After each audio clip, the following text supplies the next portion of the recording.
Hello everybody, happy Friday. I know it's not the end of my social media fast yet, but I missed you all and I just wanted to share some information with you because I'm doing a bunch of research this week for my blog and investigating different areas that women are not being told about, especially during the prenatal and postnatal period. And this is all stemming from information that I did not receive, information that I wish someone had given me, because I was that person.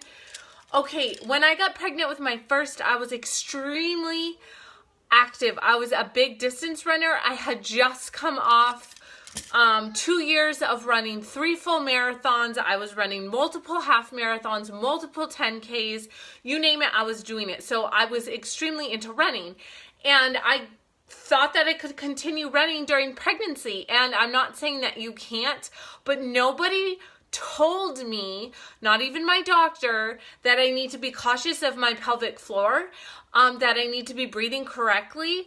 And because I was a runner, I think I kind of had my breathing technique down.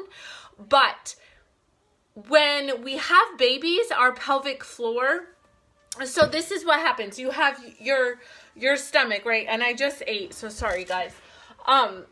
So you have your core, right? So what you have is your diaphragm. You breathe through your diaphragm, which is down here, not chest. A lot of us in today, we are dysfunctional. We're breathing through our chest because we're sitting a lot more. So when we're not breathing correctly through our diaphragm, what happens is we're building up all of these extra toxins, and there are parts of our body that are not working correctly, specifically our pelvic floor and our core during those pregnancy times. So in order to breathe through your diaphragm is is right here. So you have your diaphragm, you have your core. The big muscle that you really need to focus on is called your transverse abdominis, which is basically a corset that wraps around, and then your pelvic floor sits right at the bottom. So your pelvic floor sits at the bottom of where your sits bones are, and it makes like a triangle. So right here underneath, it makes a triangle. When you become pregnant, this pelvic floor becomes weakened because the baby's head and all of that pressure is pushing down on that pelvic floor, okay? So if you are big into running or high intensity activities like jumping, CrossFit, like jumping on the boxes, what's gonna happen is the more that you jump, the harder, you're doing those jerky movements, the harder that pressure is gonna push down on your pelvic floor. So I continued to run until I was 35 weeks pregnant with my first child.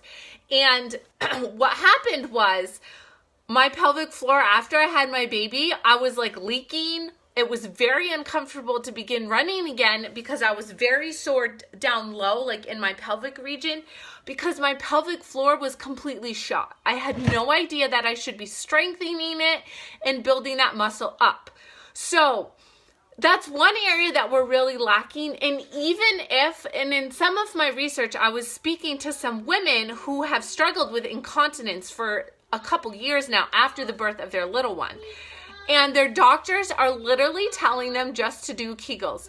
You guys, it's more than the kegel, which is why I'm here to share that with you. Because if you're just doing kegals, you're just stretching that pelvic floor, which they're good, but they need to be done in unison with your core breathing. So I'm going to show you a couple core breaths, and then I want to show you a few moves to help strengthen your pelvic floor along with your core. And these are safe for pregnancy and for the postnatal period, okay? So if you're pregnant or if you're postpartum, just don't do crunches. Don't do them. Don't try to do planks. Just don't do it. Do these more of movements where you're really working that entire core unit, okay? So first, just put your hands here, and I want you just to take a deep breath, but I want you to feel it in your diaphragm, in your belly. So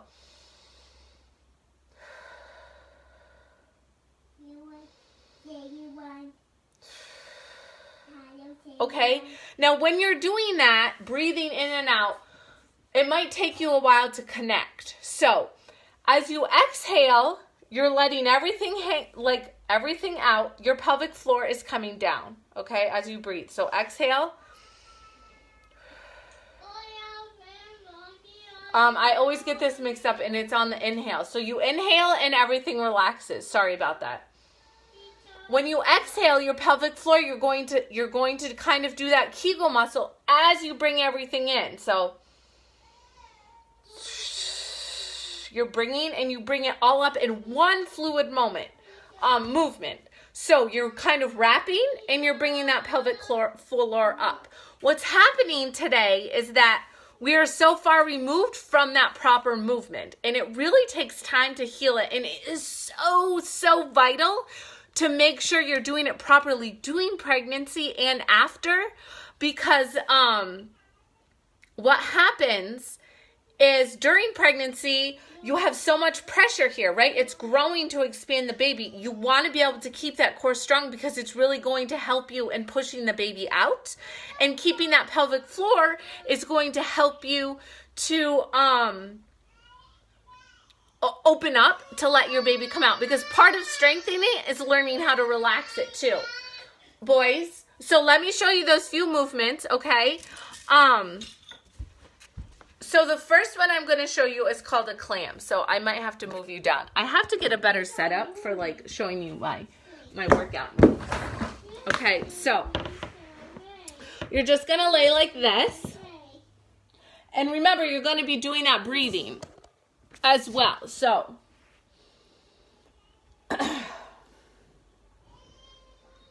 you're going to inhale.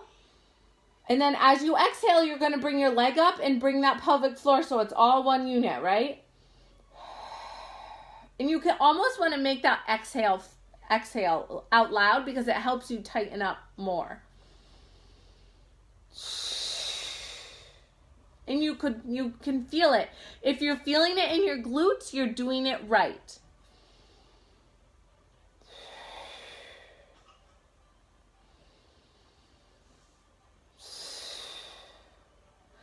And then you can repeat those, like repeat 10 on each side.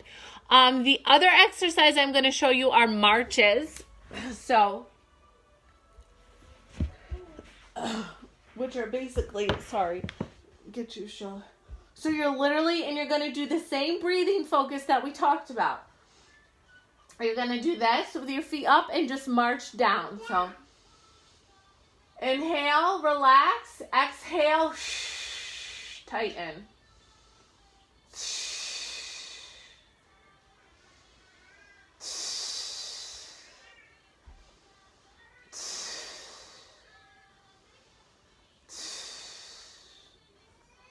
So that's the other one. You can do 10 on each leg. And then the last one is the glute bridge. So most of you probably know what a bridge is, but you're literally just going to go relax and then exhale and bring your pelvic floor on the rise and then release.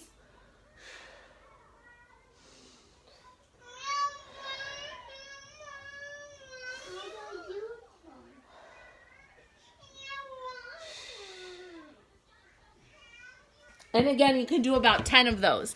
But if your doctor is telling you, number one, just to do kegals. Sorry, guys. It's way more than just the kegel, okay? You need to have that whole fluid motion or you're going to do more harm than good. So if your doctor is telling you that, let me know in the comments below. If you're struggling with pelvic floor, like if you're having a hard time holding your urine, like on those jump movements, maybe you're just having pain, you're feeling a lot of pressure even after your baby, that could be because you are experiencing some type of prolapse. So let's just start these and just let me know in the comments below and I can help you. I'm currently working on a program that is based on those core movements and pelvic floor support because I really feel like people are not having that information, and I'm just coming from a place of where I struggled, and I just want to share that information with you all because I think it's really important. So happy Friday. I miss you all. I should be back the middle of next week. If you have questions, don't be afraid to reach out, and I will see you all later. Peace.